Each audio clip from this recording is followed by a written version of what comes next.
जिन बच्चों ने अभी अभी सी सीखना शुरू किया है उनके लिए मैं आज दो बहुत ही सिंपल प्रोग्राम लेके आई हूँ। इन प्रोग्राम्स को बनाने के बाद आपके तीन कॉन्सेप्ट बिल्कुल क्लियर हो जाएंगे। एक तो वेरिएबल को कैसे डिफाइन किया जाता है, दूसरा वेरिएबल में वैल्यू कैसे इनपुट की जाती है और तीसरा उनको कैसे प्रिंट किया जाता है। तो चलिए शुरू करते हैं प्रोग्राम बनाना। पहला प्रोग्राम आपको स्क्रीन पर दिखाई दे रहा होगा। ये एक सेल्स रिपोर्ट है जिसमें मैंने एक प्रोडक्ट लिया है मैगी। आज हम एक ही प्रोडक्ट की सेल्स रिपोर्ट बनाएंगे। अगर आप इसे बनाना सीख जाएंगे तो आप सारे प्रोडक्ट की सेल्स रिपोर्ट आराम से बना सकते हैं। तो मेरे प्रोडक्ट का नाम है यहाँ पर मैगी। आज दिन भर हमने कितने पैकेट मैगी के बेचे? 10। हमने एक पैकेट मैगी जो है वो कितने रुपए में खरीदा था? 8। और हमने एक पैकेट मैगी को कितने में बेचा? 10 रुपए में। तो जो हमारी टोटल परचेज अमाउंट है, यानी कि हमने 10 पैकेट मैगी कितने रुपए के खरीदे, निकालने के लिए क्या करेंगे आप? परचेज रेट को क्वांटिटी से मल्टीप्लाई कर देंगे। इसी तरह हमने कितने में बेचा उन 10 पैकेट मैगी को, उसमें क्या करेंगे आप? सेल्स रेट को मल्टीप्लाई कर देंगे क्वांटिटी से। अब हमने जो टोटल 10 मैगी के पैकेट बेचे हैं उनको बेच के हमने कितना प्रॉफिट कमाया, ये निकालने के लिए आप क्या करेंगे? टोटल सेल्स अमाउंट में से टोटल परचेज अमाउंट को माइनस कर देंगे तो आपका प्रॉफिट निकल आएगा। तो इस प्रोग्राम को सी में बनाने के लिए हमें कुछ वेरिएबल्स की भी जरूरत पड़ेगी। तो यहाँ पर मैंने कुछ वेरिएबल्स के भी नेम लिखे हैं जिससे हमें आसानी हो जाएगी। जैसे प्रोडक्ट नेम को स्टोर करने के लिए हम वेरिएबल लेंगे PN, क्वांटिटी के लिए सिंपल Q ले लेंगे, परचेज रेट के लिए PR ले लेंगे, सेल्स रेट के लिए SR ले लेंगे, टोटल परचेज अमाउंट के लिए TPR, टोटल सेल्स अमाउंट के लिए वेरिएबल लेंगे TSR और प्रॉफिट निकालने के लिए जो हमारा वेरिएबल होगा वो P होगा। तो चलिए अब इसको C में बनाते हैं। ये मैंने खोल लिया है अपना C। इसमें मैंने हेडर फाइल, वॉइड मेन और क्लियर स्क्रीन लगा दिया है। इसके बाद जो पहला और सबसे इम्पोर्टेंट काम होता है वो होता है वेरिएबल्स को डिफाइन करना। तो हमारा जो सबसे पहला वेरिएबल है वो है प्रोडक्ट का नेम। जो प्रोडक्ट का नेम होता है आपने देखा होगा वो हमेशा अल्फाबेट्स में होता है, इसीलिए मैंने इस वेरिएबल को कैरेक्टर टाइप डिफाइन किया। तो हमारा पहला वेरिएबल ये डिफाइन हो गया। लेकिन यहाँ पर एक प्रॉब्लम है, जब भी आप किसी वेरिएबल को कैरेक्टर टाइप डिफाइन करते हैं तो उसमें एक ही अल्फाबेट को स्टोर करने की जगह मिलती है। अब हमारा जो प्रोडक्ट का नेम है वो तो 5 अल्फाबेट का है, तो हम यहाँ पर क्या करेंगे? ब्रैकेट के अंदर 10 लिख देंगे, यानी अब हम अपने वेरिएबल में 10 अल्फाबेट्स तक स्टोर कर सकते हैं। क्वांटिटी के लिए Q था, परचेज रेट के लिए PR था, सेल्स रेट के लिए SR और total purchase rate, total sales rate और लास्ट वेरिएबल था प्रॉफिट। तो ये सारे वेरिएबल्स हमने एक एक करके डिफाइन कर दिया। ये देखिए यहाँ पर मैंने सारे वेरिएबल्स में वैल्यूज को इनपुट करा लिया है और जो भी कैलकुलेशन है वो कर ली है ताकि हमारा समय बचे। तो सबसे पहले मैंने क्या किया है? सेल्स रिपोर्ट करके एक मैसेज प्रिंट कर दिया है जो सबसे टॉप पर आएगा। उसके बाद मैंने PN वेरिएबल में प्रोडक्ट का नेम इनपुट करा लिया है। इसी तरह से प्रोडक्ट की क्वांटिटी, मतलब कितनी क्वांटिटी में आप खरीदेंगे, इसके लिए मैंने Q वेरिएबल लिया था, तो इसको भी मैंने इनपुट करा लिया है। परचेज रेट भी PR में इनपुट करा लिया है। सेल्स रेट के लिए SR है। अब यहाँ पर एक बार सारे जो इनपुट कराने वाले वेरिएबल थे वो हमने इनपुट करा लिया। अब बच गए हैं कैलकुलेशन वाले वेरिएबल। तो सबसे पहला हमारा है टोटल परचेज रेट। तो टोटल परचेज रेट हमने कैसे निकाला था? परचेज रेट को मल्टीप्लाई करा था क्वांटिटी से। तो देखिए TPR is equal to PR multiply by Q। तो दूसरा हमारा क्या था? Total sales rate. इसको हमने कैसे निकाला था? सेल्स रेट को क्वांटिटी से मल्टीप्लाई कर दिया था। इसके बाद हम प्रॉफिट निकालेंगे। प्रॉफिट निकालने का भी बहुत आसान तरीका है।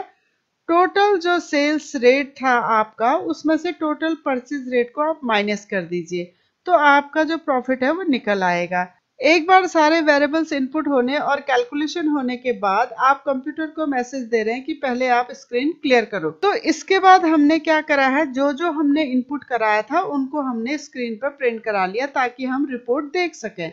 अब सबसे पहले मैंने क्या करा है? यहाँ पर प्रोडक्ट का नेम प्रिंट करा है, फिर क्या क्वांटिटी थी वो भी प्रिंट करा है, हमने किस रेट पे खरीदा यानी जो परचेज रेट है वो भी प्रिंट कराया है, सेल्स रेट को भी ये प्रिंट करेगा। उसके बाद टोटल परचेज प्राइस कितनी थी वो भी प्रिंट करेगा, सेल्स प्राइस भी प्रिंट करेगा और उसके बाद आपको प्रॉफिट निकाल के भी दिखाएगा। तो ऊपर वाला जो पोर्शन है वो इनपुट करने का है, यानी वेरिएबल्स में वैल्यू इनपुट करने का है।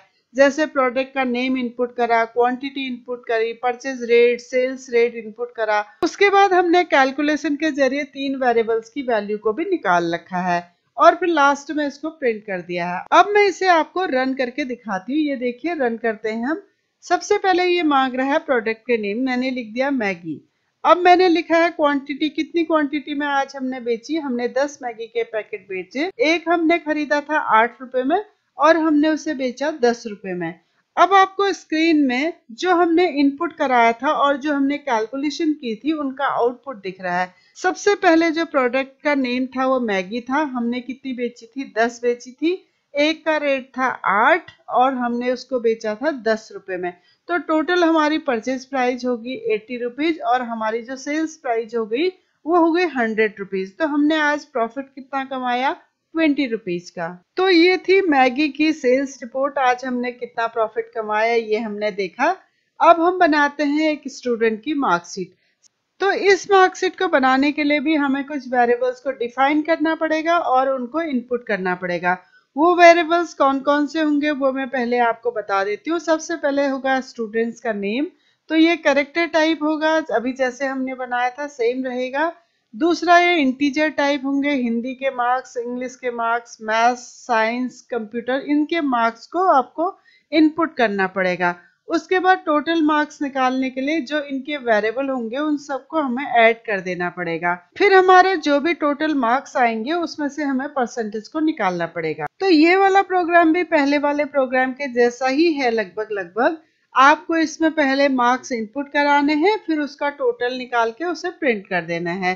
सेम पहले इनपुट की प्रोसेस होगी, फिर आउटपुट की प्रोसेस होगी इसमें भी। तो यहाँ पर मैंने कुछ वेरिएबल्स को डिफाइन कर दिया है। सबसे पहले है नेम। नेम को कैरेक्टर टाइप डिफाइन किया है और उसमें स्पेस रखा है 10। बाकी जो सारे वेरिएबल्स हैं वो इंटीजर टाइप होंगे क्योंकि उनमें मार्क्स को स्टोर करना है। तो यहाँ पर हमने H Hindi, M for maths, S for science, C for computer, E for English, T for total marks, P for percentage. तो ये वेरिएबल्स हमने यहाँ पर डिफाइन कर दिए हैं। अब सबसे पहले मैंने स्टूडेंट का नाम यहाँ पर इनपुट करा रखा है। उसके बाद हिंदी के लिए मार्क्स इनपुट करा रखे हैं H वेरिएबल में।